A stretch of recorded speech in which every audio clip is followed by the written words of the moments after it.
Sira to yung sinera ko. Ayan. Sira to yung sinera.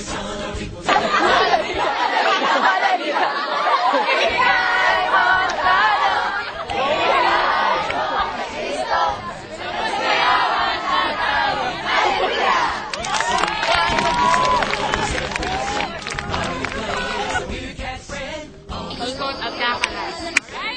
One, ready?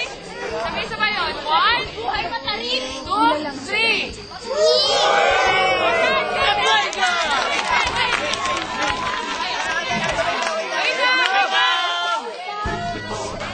Wait lang po. O sige, ganito po yun. Para naman may maging meaningful naman tong gabing ito at para naman masabi natin na nagkaroon tayong interaction with the other sections, magkakaroon tayo ng hugging program.